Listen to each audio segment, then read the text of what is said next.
예, 사두, 사두, 사두. 부처님 열반에 대한 이제 그 강연을 시작할 건데요. 제가 이제 발표물에 바뀌었나봐요. 제가 가져온 거. 거기에 이제 열반경에 대한 설명 제가 해놨거든요. 제가 일단, 그 카페에 올리기 위해서 다시 제가 메일로 보내겠습니다. 대방열반경이라고, 분들이 아마 미리 이제 들어본 적이 있을 겁니다. 마하바릴바나 숫다라고 하는데, 근데 대선형 대방열반경이 아니고, 니가니카의 감옥 스님 니가니카 2권에 나오는 제 대방열반경인데, 그거를 한번 읽어보시기 바랍니다. 그것이 굉장히 중요한 경전이에요, 불교적으로. 부처님의 그 마지막 3개월, 어떻게 보내셨냐라는 것을 나와 있는데, 우리가 지금 부처님이 열반이라고 나와 있는 이 175페이지부터 그냥 간략하게 나와 있거든요. 이보다 자세히 그 열반경이 나와 있는데, 내가 그 카페에 올리기 위해서 그 자료를 보내면 그것을 한번 보시고 이제 꼭 읽어주시기 바랍니다. 부처님이 인간으로서 태어나시고 인간으로서 최선의 성종 진리를 얻으신 거고, 거기에서 우리가 생각하는 부처님의 삶이 나오거든요. 나오고, 깨달은 자의 위대한 점도 나오고, 그 다음에 어떤 문제라든지 사회적 문제, 정치 문제, 이런 것들이 불교가 어떻게 해결해 왔는지 대한 설명이 나와 있는데, 사실 이제 인도에 있었던 와지부타가라고 여기 기원전 176페이지도 나왔는데, 와지부타가라는 게 리체비라는 말 나와 있는데, 인도의 제일 작은 거기 왕국이에요. 그 왕국이 인도에 굉장히 한국의 옛날에 신라 시대 화랑이라고 해야 되나? 와 비슷한 어떤 이제 나라를 다스렸던 분들인데, 고사라 왕도 함부로 못했던 분들입니다. 그래서 그 고사라 왕이 왜 나라가 다 여러 나라에 담내해가지고 전쟁해서 자기 나라로 만들었는데, 근데 리체비 분들이 계시는 공간만, 그 나라만, 못 뺀 거예요.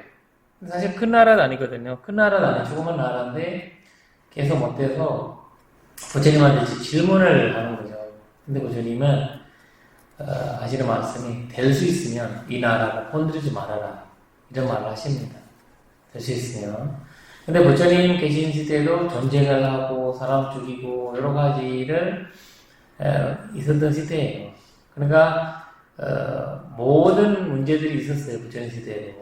그러면서 이 가르침을, 우리가 지금 있는 질병도 부처님 시대에 있었고, 전쟁도 있었고, 그리고 좋은 것도 나쁜 것도 다 있었습니다.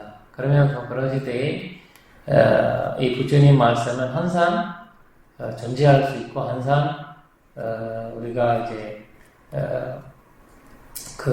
언제나 공부할 수 있는, 그리고 중요한 시기로 볼 수가 있는데, 제가 여러분들께서 말씀을 드리고자 하는 거는, 이 부처님이 우리가 생각하는 인간 부다, 그리고 우리 생각하는 어떤 부처님의 개념이 열반경에 보시면 달라진다는 거예요.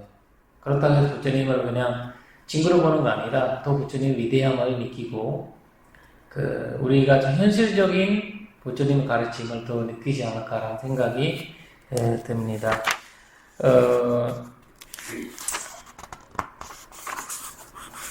그리고 여기에서 제가 제일 마지막 쪽을 보시면 197페이지 정도 보시면 이제 이 불교 부처님 얼마나 중요하게 그 미래를 바라보시면서 이 승단 설립을 어떻게 했는지도 알고 설명이 나오고, 이제 불교에서는 부처님 이후에 우리의 시선은 부처님 가르침이라고 했습니다.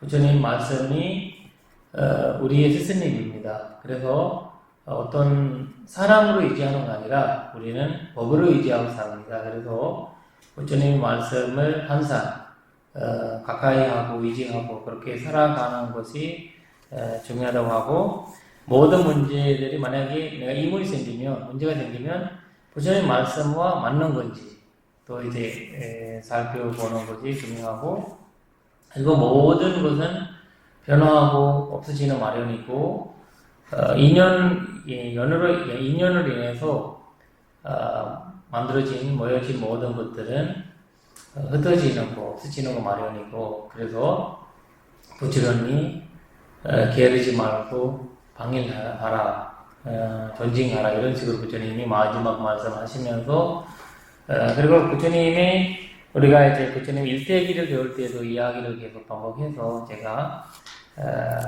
넘어가겠습니다. 우리 오늘의 이제 주제됐던 8장으로 들어가겠습니다. 생명의 기원은 무엇인가, 이런 식으로 이제 나오는 이야기인데, 이 세 개를 묶여서 제가 오늘 같이 하도록 하겠습니다. 이 세 장을 시간 관계상. 두 장을 보시면 창조자, 그 다음에 10장 보시면 윤회에 믿는 이유, 이렇게 세 가지입니다. 결국 이 세계에 대한 삶에 대한, 그리고 우주에 대한 어떤 개념적인 부분을 설명하게 되는 것 같습니다. 부처님 불교를 들어오기 전에 힌두교가 굉장한 철학을, 브라흐마나족 사람들 많이 중개적인 철학을 많이 발전시켰고, 이 우주에 대한 어떤 원리라든지 그런 것도 내세웠습니다. 거기에서 파라마트마라는 말을 쓰고 있는데, 그 무슨 말이냐면 궁극적인 영혼, 우리 영혼을 얘기하는데 바뀌지 않는 영혼을 얘기를 하고 있거든요. 아나트마인데 아트만이라는 거고, 그 다음에 브라흐만, 이 세상을 만들어진 저월자, 만들어진 사람으로서 그 신을, 나는 이 세상을 만들어준 사람을, 그런 신을 믿고 사는 것이 나의 구원의 방법이다, 이런 식으로 얘기합니다. 그래서 나는 절대 바뀌지 않고 나는 그대의 윤회하고 은혜하고 다른 사람이고, 나는 그렇게 열심히 그 신을 믿고 살면 나를 구원해 준다, 이런 말이죠. 그러니까 이런 것이 유일신의 신을 믿는 종교의 공통점이에요. 기독교 같은 경우 비슷한 거고, 근데 기독교 같은 경우는 다음 생에 신한테 간다고 얘기하잖아요, 그렇죠? 죽어서 나서. 근데 힌두교 같은 경우에는 그렇게 아니라 계속 윤회해서 내가 이제 결국 들어갈 수 있다는 얘기하는데, 본인들은 이제 바뀌지 않는 자, 바뀌지 않는 나에 대한 얘기를 하는데, 부처님이 이 세상에 나오시면서 무상코 모아 얘기하잖아요. 아니차 두카 아나트마라는 데에서 변화하다, 그리고 실제로 존재하는 나가 없다. 내가 없다라는 거 아니에요. 나라는 남마기띠라고 하는 내 나 없다는 거 아니에요. 남마기띠라고 나, 실제적인 나가 없다는 거예요. 실제적인 존재하는 나가 없다는 거예요. 그냥 저는 어릴 때 봤던 나, 그 다음에 지금 보는 나 완전히 다르잖아요. 그러니까 처음 있으면 우리 세포가 수많은, 계속 바뀌는데, 재활할 때 있었던 거랑 지금 완전히 다르잖아요. 모든 거 바뀌었잖아요. 그 바뀌는 것을 얘기하는 거지, 뭔가 없다라고 얘기를 하는 거 아니거든요. 그래서 이 무아라는 개념이라든지 아니면 그리고 어떤 사람들은 이제 불교적인 원어를 잘 해석을 못하게 되면 너무 이제 약간 쉽게 얘기를 하려고 해요. 쉽게. 왜냐면 이거 쉽게 이해할 수 있는 문제가 아니에요. 쉽게 내가 맞는 것을 이렇게다라고 생각할 수 있는 거 아니라 내가 이런 것을 이제 부처님 말씀과 깊이 생각해 보면서 해야 되는 문제거든요. 내가 없다라고 하면 말이 안 되잖아요. 그렇죠? 나라는 존재가 없다라고 하면 말이 안 되는 건데, 그러면 업보는 누가 받는가? 그러면 업보는, 그리고 내가 살고 있는 난 누구냐? 이런 문제가 이러기잖아요. 불교는 항상 이제 실제적인 나가 없다는 거지. 그런 것들이, 힌두교나 이제 신을 유의하는 곳에서는 이런 말을 안 했던 거예요. 이때까지. 영원하다. 우리가 영원한 이야기만 하고 있잖아요. 그런 삶을 살아가는 것이 꿈이었는데, 그래서 부처님은, 그래서 이제 거기 297페이지에도 보시면, 브라흐만이라는 말을 쓰고, 그 다음에 요하, 신, 종련자, 알라, 초월적 존재, 궁극적 영혼, 하늘에 있는 아버지, 장조자, 하늘의 의지, 수도자, 신소재, 우연 같은 이런 여러 단어를 쓰는 거예요. 사실 이 하나예요. 그러니까 하느님, 아버지 이런 것들이 비슷한 단어죠.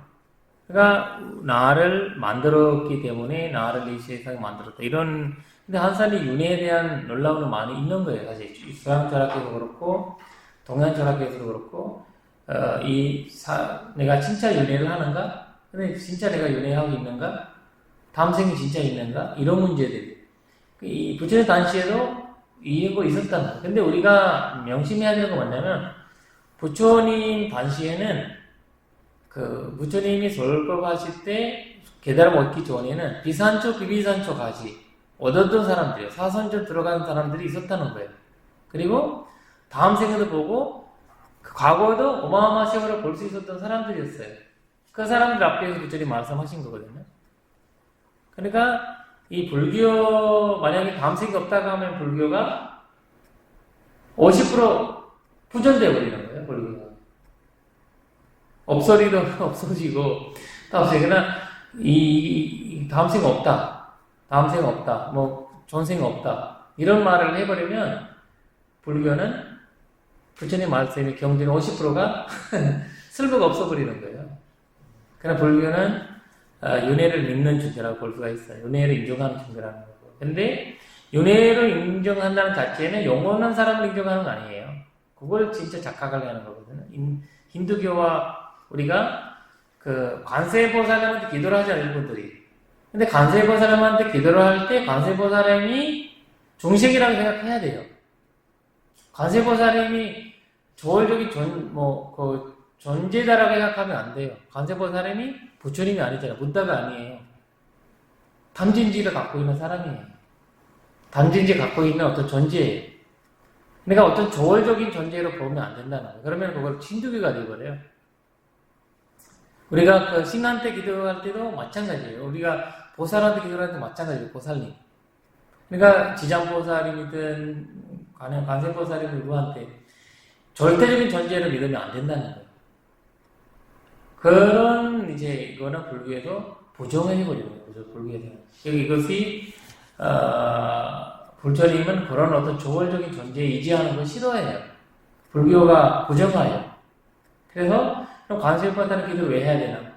우리가 알면서 관세보살이 어떻게 불교에서 얘기하는 건 신의 얘기를 할 때는 우리보다 높은 존재 얘기할 때는 내가 진짜 착하게 살고, 지가 열심히 살고, 내가 계율적으로, 올바른적으로, 도덕적으로 살아간다면, 그 존재한테는, 높은 존재들이, 종신들의 도움을 받을 수 있다고 합니다.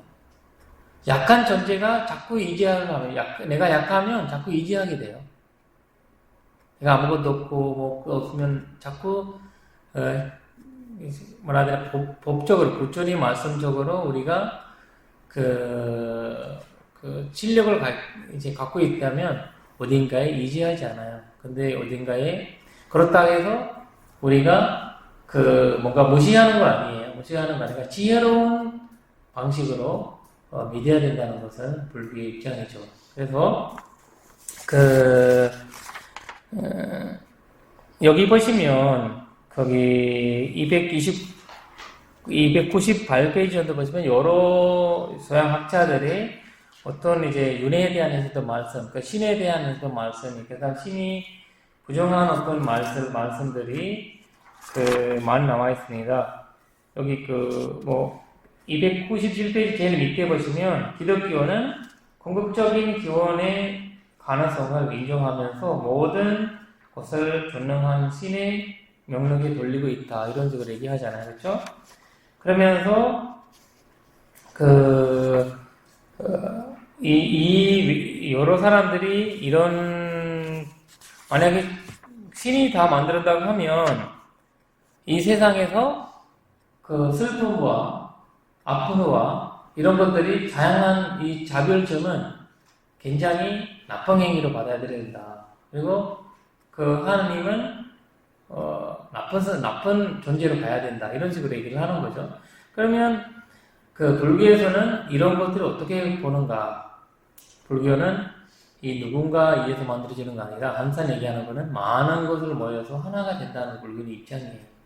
하나로 인해서 많은 거 만드는 거 아니라는 거예요. 이를테면 이 책상이라는 거는 이 모든 것을 그 나무든 모찌든 사람이든 이 만드는 여러 가지 과정을 엮일 때 우리가 이런 책상이라고 얘기하는 거잖아요. 근데 하나하나 분리시킬 때 책상이라고 할 수 없는 다른 이름을 하는 거죠. 이 모든 물질적이든 정신적이든 똑같다는 거예요. 다 하나씩 모여 있는 거거든요. 모여서 우리가 하나로 보인다는 것은 불교의 이야기입니다. 그래서 하나로 인해서 많은 거 만들었다는 것은 불교 부정하고 있어요. 그거는 지금 기독교든 신을 믿는 종교에서 이제 핵심적인 이야기거든요. 그래서 일단 부처님이 근데 이 옛날에 인도 시대에 그런 것들이 많이 연구했어요. 사람들이 어디서 왔냐, 어디 갔냐. 근데 부처님은 항상 그 깨달음에 도움이 되지 않는 부분들은 항상 멀리 했어요. 이 세상에 끝을 알 수가 없다고 저는 얘기하죠. 이 우리 존재의 시작을 생각해봤자 우리가 이해하기가 쉽지 않는다. 부처님한테 어떤 로히타경이라고 해요. 로히타경. 거기 와서 그 사람 신턴역 얻은 사람이에요. 신턴역 얻은 사람인데 이 빛이 빛이 있잖아요. 빛의 뭐라 해야 되나 속도로 신턴역으로 이제 갈 수 있는 사람이에요. 세계. 그래서 부처님한테 와서 자바함경에 나오는 이야기예요. 상유터니까에 와서 이 세상에 끝이 어디 있냐? 나는 끝을 잡고 오겠다.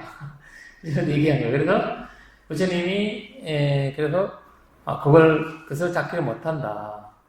그래서 배설로 자절 왜 노력하냐? 이러면서 바보같이 하지 마라. 이렇게 얘기하는데 말 안 들어. 그래서 쭉 갔어요. 갔는데 그렇게 40년 갔어. 40년 갔는데 그래서 못 찾았어. 근데 다시 내려오면 그 사람 죽어. 중간에서 어디 있어. 그래서 그때 부처님한테 이제 신천역을 만나서 하신 말씀이 부처님 하신 말씀이 맞다. 그래서 부처님이 하신 거는 당신은 세계를 알고 싶으면 당신의 몸을 바라보라. 당신의 몸에는 이 세계가 다 포함되어 있다. 이런 이야기를 좀 하십니다. 몸이라는 거는 오온을 얘기하는 오온. 오온을 볼 때 색수상인식을 바라는 거거든요. 그 오온을 해서 이 세상을 알아갈 수 있다. 이렇게 얘기를 하는데, 그리고 또 하나는 이런 거를 공부하는 것, 이런 거를 연구하는 것은 이미 없던 일이다. 부처님이 그냥 열반을 원하는 사람한테 왜 누가 이 세상에 먼저 태어났냐, 누가 이 세상에 마지막으로 죽는가 이런 생각하는 사람이 있을 거야. 근데 그런 것들은 불교에서는 의미가 없는 일로 봐요. 거기 열반을 가려고 하는 사람들은. 그래서 301페이지 보시면 살라기형이라고 있어요. 살라기형. 살라기형은 살라라는 거는 이제 그 화살을 얘기합니다. 화살의 경우인데 그 경우에서 부처님 하시는 말씀은 그 말룬가 부타라는 분은 그 부처님한테 와서 이런 이야기를 합니다. 이 세계의 부처님은 10가지 것을 세상 영원한가, 영원하지 않는가, 그 다음에 요래가 영원한가, 영원하지 않는가, 그리고 이런 사람이 윤회하는가, 안 하는가, 이런 거에 대한 10개의 질문을 부처님은 피했어요. 그러니까 이제 답변 안 했어요. 가끔씩 답변한 적이 있는데 답변 안 했는데, 왜 근데 그 10가지에 답변하지 않으면 나는 부처님을 덜하겠다. 불가하지 않겠다. 부처님 옆에 있지 않겠다. 이런 식으로 협박을 하는 거죠. 좀 가르쳐달라. 그렇게 얘기하는 그때 부처님이 내가 가르쳐줘도 너는 이해할 수 어렵다. 그래서 부처님 어떤 숲에 가서 숲에서 이제 이렇게 나무잎을 다 가지고 이 나무잎이 많은가 아니면 이 숲에 있는 나무잎이 많은가 이렇게 물어봤대요. 그래서 부처님 내 손에 있는 나무잎이 보다 바깥에 나무잎이 많다. 그래서 답변하시는데 부처님이 그 비구들한테 이렇게 합니다. 그와 마찬가지 당신들한테 가르친 거는 내가 손 안에 있는 나무잎과 비슷하다. 다시 열반에 해당되지 않고 사람의 깨달음을 성취하지 못한 이야기는 안 합니다. 그리고 여러분들 이해할 수 있는 것만 내가 이해하지 못하고 실천하지 못한 거는 절대 가르치지 않는다는 것을 말씀하셨습니다. 그래서 여기에서도 하시는 말씀이 화살을 내가 맞았는데 화살을 맞으면 이거 어디서 왔지? 어느 방향에서 왔지? 그 화살을 뭐 만들었지? 이런 고민을 하다 보면 결국 그 환자는 죽는다는 거예요. 우리는 생각하다가 죽는 거예요. 이 세상의 뜻을 지착하는 것을 생각하다가 죽는 거예요. 그러니까 그것은 바로 화살 맞은 사람과 똑같다는 거예요. 그래서 우리는 그만큼 우리 삶이 짧다는 거거든요. 짧은 삶을 우리가 살고자는 거고 부처님께서 우리의 삶에 대한 제가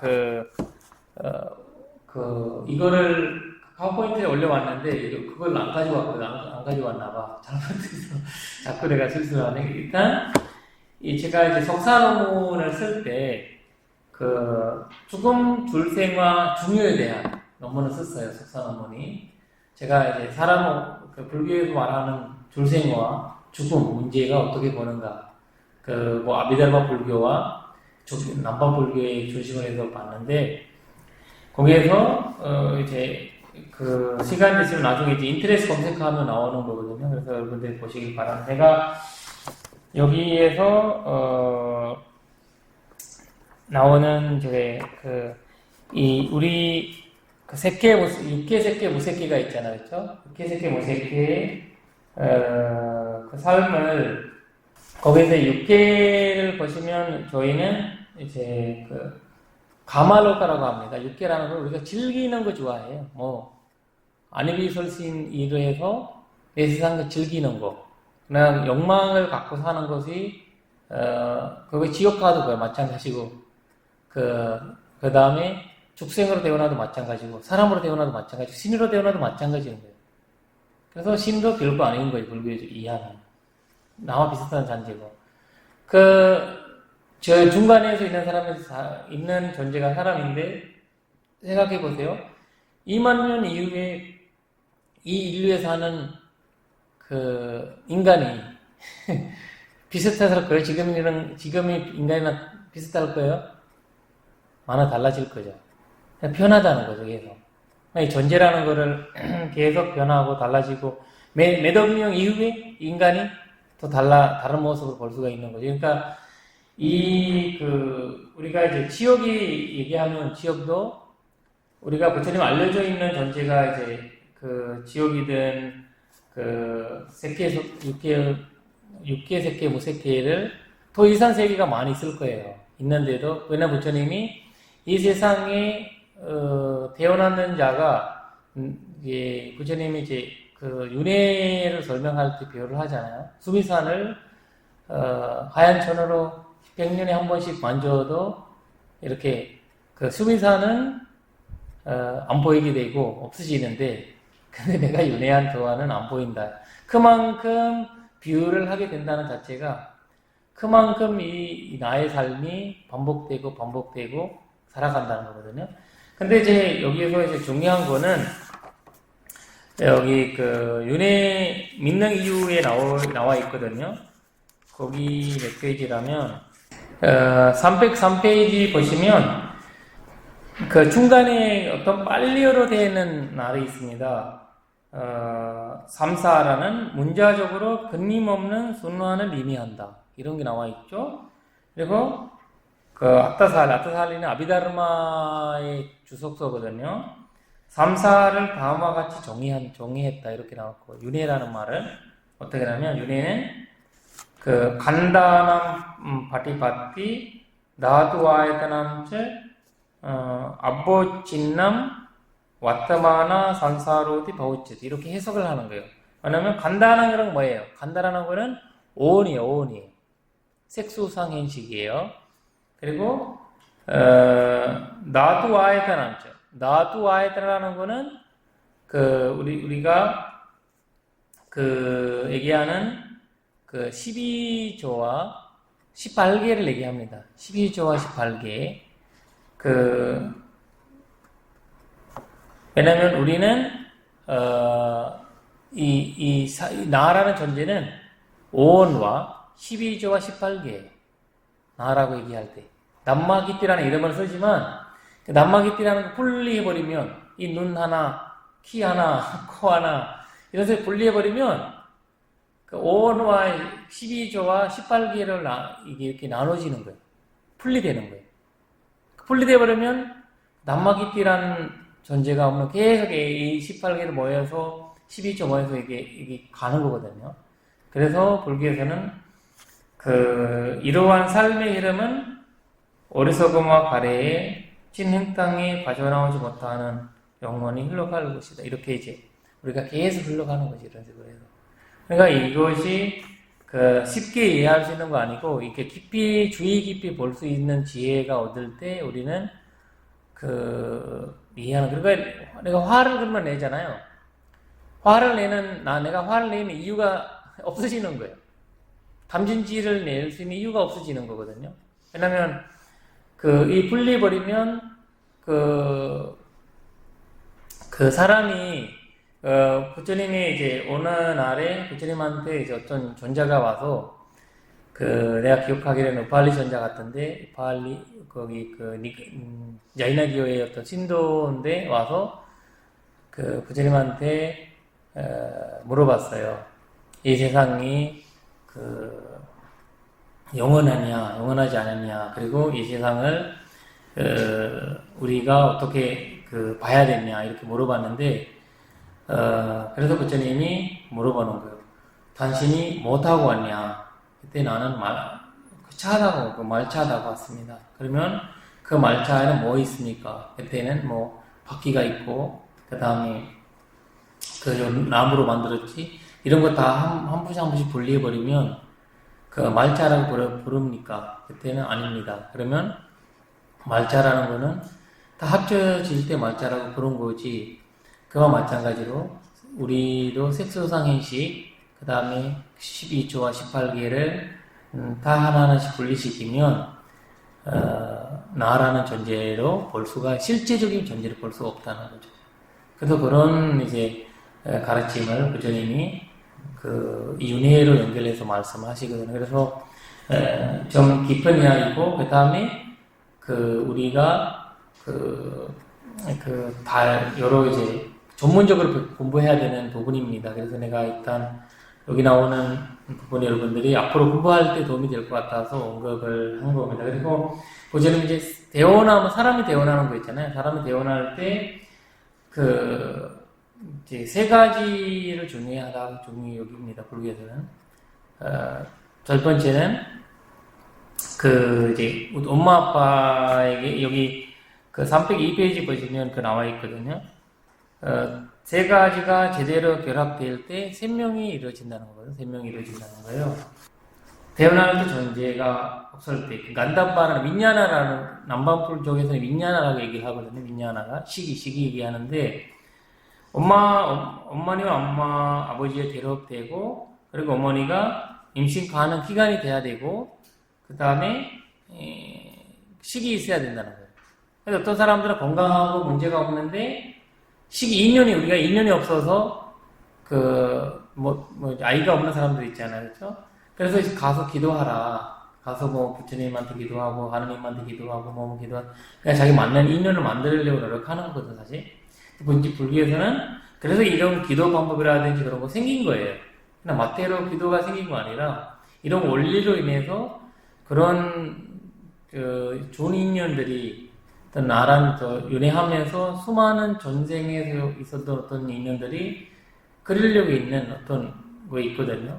그래서 또 하나는 옛날에 부처님이 고사라 왕이 어마어마한 큰 나나 보시를 했습니다. 어떤 보시라면 공양 행사했는데 수천만 명의 스님들이 모여서 그 공양을 만들기 위해서 새롭게 논사를 짓고 새롭게 이제 다 했습니다. 그냥 그것을 불교에서는 또 누군가가 두 번 줄 수 없는 공양 행사라고 합니다. 그만큼 왕망할 수 있는 그만큼 이제 시간과 재산과 이런 걸 해서 행사를 공도 말해야 되나 보시했는데 그 보시 행사를 하고 나서 돌아가신 친척들한테 공덕을 해양하지 않았어요.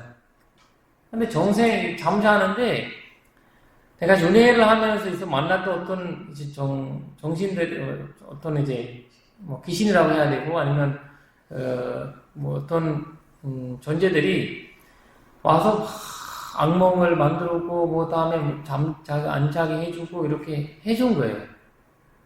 그러니까 이거 환장한 거예요. 내가 좋은 거 했는데 나한테 왜 이런 걸 나타났지? 부처님한테 가서 얘기를 한 거야. 부처님은 고사라왕한테 당신이 했던 공덕을 바라는 사람도 많다. 귀신적인 공덕을 얻을 수 있는 그 사람들이 많다. 그 공덕을 해양을 하고 싶은 공덕을 받고 싶은 사람들이 한테 다시 당신이 이름 불러서 그분들의 이제 전체 진척들한테 내가 회양하겠습니다라는 것을 이제 그런 식으로 하라라고 이제 말씀하신 거거든요.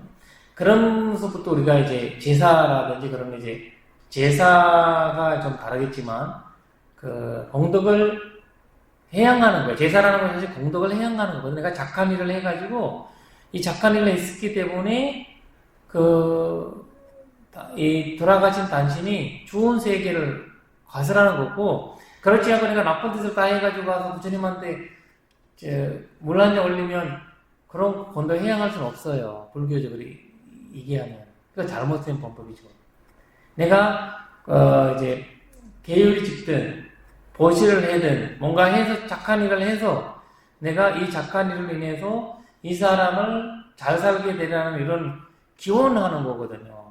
그렇지 않고 내가 제사 끝나고 가서 뭐라 해야 되나 낚시를 하면서 그런 나쁜 일 약간 살생을 해서 그런 걸로 좋은 것을 바랄 수는 없다는 거죠. 그래서 이런 우리가 원래 이 불교의 어떤 의식들은 나쁜 거 아니고 어떤 이제 누가 뭐 일부러 만드는 거 아니라 근데 시간이 지나니까 예전 내가 말씀드렸던 신한테 기도한 사람들이 고양이한테 기도한 듯이 시간이 지나니까 이 뜻을 모르니까 제사의 뜻을 모르니까 다른 거 하고 있는 거예요. 그러니까 원래 부처님의 원리 가르침을 모르는 거예요. 그러니까 제사를 올릴 때 어떻게 제사를 올려야 되나 공덕을 지지 않는 내가 5개를 받고 5개를 받은 상태에서 내가 그런 삶을 살아가는 상황에서 내가 돌아가신 사람의 생각을 해야 된다라는 것은 불교의 원리예요. 그래서 윤회라는 것은 내가 그 불교에서는 인정하고 설명하고 있는 것은 이해하시길 바랍니다. 그리고 중요한 거는 용기법으로 모든 것을 얘기를 하고 있거든요. 그 산사라는 거는 우리가 이제 그 12용기 보시면 자피비두카, 자라비두카 이렇게 생로병사를 이렇게 얘기하잖아요. 생로병사를 괴로움을 얘기할 때 태어남을 얘기할 때도 다시 태어날 때도 태어남이 있으니까 반드시 죽는 거가 있다는 것. 그러니까 죽는다는 것은 우리가 태어날 때부터 모든 것은 사라지게 뭐 하루든 이틀이든 1시간이든 1분이든 1초든 있다가 사라지는 거거든요. 그러나 이 일어나는 거 사라지는 것은 일어나면 사라지는 불교의 이제 형식이고 그렇다고 우리가 알아차리려고 하는 것도 일어나면 사라짐의 그 전제를 알아차리려고 하는 거거든요. 왜냐면 이거를 우리가 명상하면서도 지켜보는 거는 일어나면 사라짐을 이해하려고 하는 거고 그러면서 이런 이제 용기법으로 연결해서 볼 수도 있는 거고 그 다음에 사선제를 연결해서 볼 수도 있는 거고 이런 이제 그 부처님의 가르침을 윤회를 이제 연결될 때 이해하기가 쉬운 거예요, 사실. 그래서 내가 얘기한 거 여기서 그 불교에서 이제 갈라마기용이 같은 경우에는 갈라마기용에서는 나중에 기회가 있으면 말씀드리겠지만 중요한 기용이에요. 여러분들이 한번 읽어보세요. 갈라마기용. 거기에서 나오는 이야기인데 그 자애심은 자비심이라고 얘기하거든요. 자비심, 자애심, 사무량심을 있죠. 자유로운 마음, 더불어 아파하는 마음, 더불어 기뻐하는 마음, 변하는 마음 이렇게 네 가지가 있잖아요. 그 네 가지 마음이 그 가진 사람은 정상에 태어날 수 있고 스스로 안정하고 행복하고 괴로움에서 벗어나니까 스스로 전정해. 이것이 사무량심 수행하는 사람의 어떤 공덕이에요. 사무량심. 그러니까 사무량심 얘기할 때도 그러니까 뭐 어떤 가르침을 얘기할 때 불교는 다음생, 정생을 이야기 자주 합니다. 이야기가 많이 있습니다. 그래서 우리가 이 사무량심 수행하는 사람은 네 가지 안식을 갖고 있고 그리고 이 사무량심 수행이라는 거는 불교 부처님이 말해야 되나 불자가 아니라 어떤 누구든 할 수가 있는 수행이라고 보시면 됩니다. 왜냐면 그 사람이 다음 생을 믿거나 안 믿거나 만약에 다음 생을 믿는 사람한테는 선한 행위를 하는 경우에는 전국 가고요.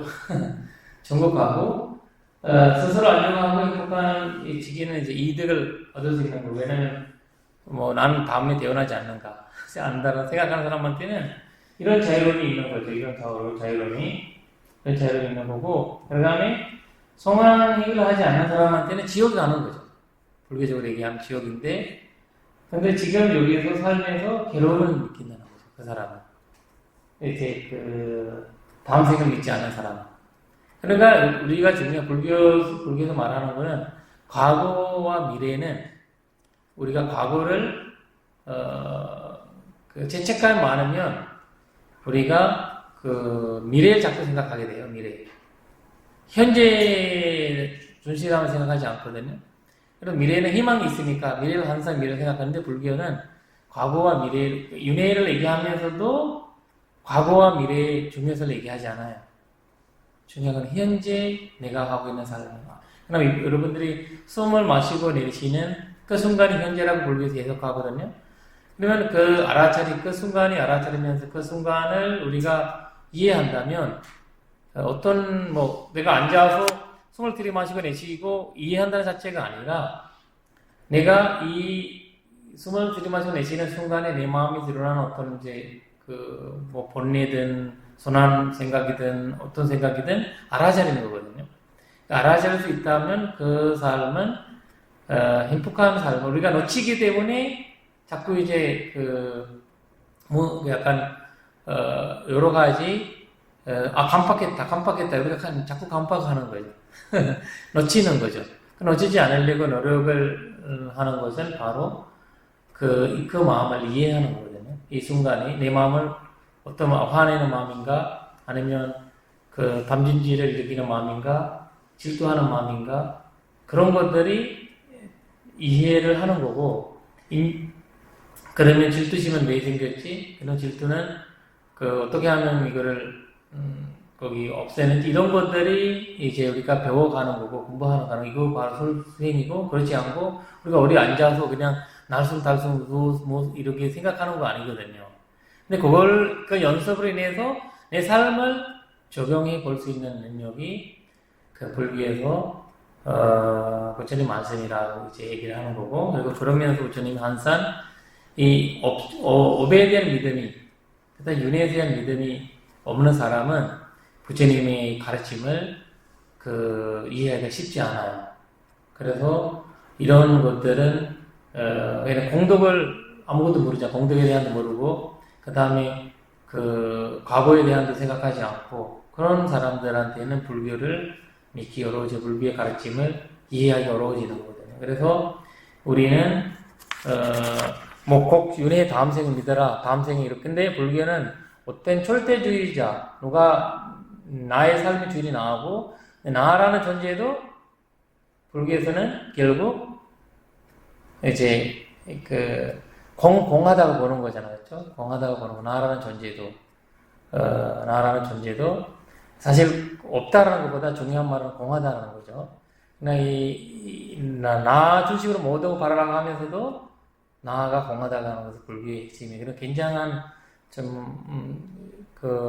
논리적인 가르침이고 중요한 가르침인데, 우리가 이제 어렵게 받아들이니까 이것을 이해하기가 좀 어려웠을 겁니다. 일단 그 시간이 너무 많이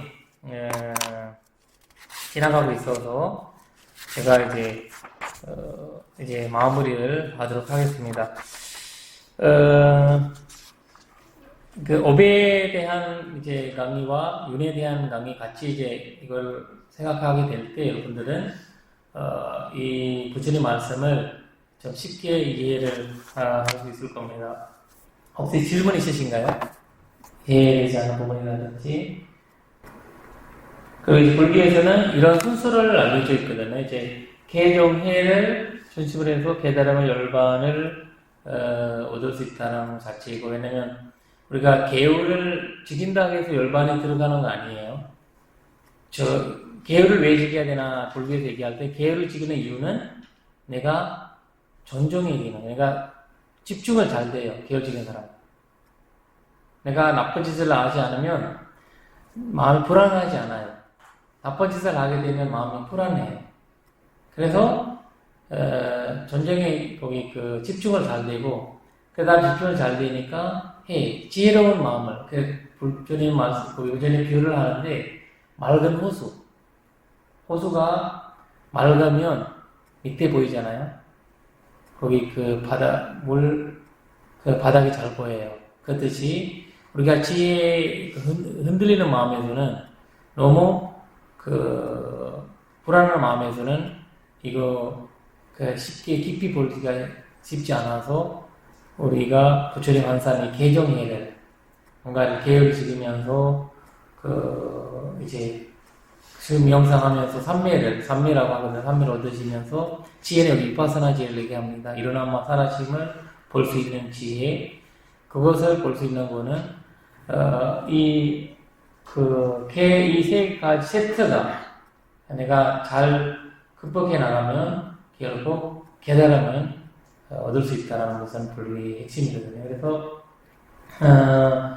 이 세 가지를 향하지 못하면 윤회에서 벗어나기 어렵다는 것이 불교의 이제 기본인데, 이것이 우리가 할 일이고, 우리가 윤회에서 벗어날 수 있는 어떤 이제 하나의 과정이고, 그리고 여러분들이 하는 어떤 수행 과정이 이 세 가지 가르침 중심으로 되어 있을 겁니다. 그래서 더욱더 이제 좋은 정진하실 수 있는 시간을 되시면 합니다. 그럼 마무리할까요? 네. 네, 오늘 이렇게 열심히 수업을 들어주시고 부처님 말씀을 같이 함께 공부하실 여러분들이 늘 건강하시고 행복하실 기원 드립니다. 모든 괴로움에서 벗어나시길 기원 드립니다. 사두, 사두, 사두. 예, 건강하십시오.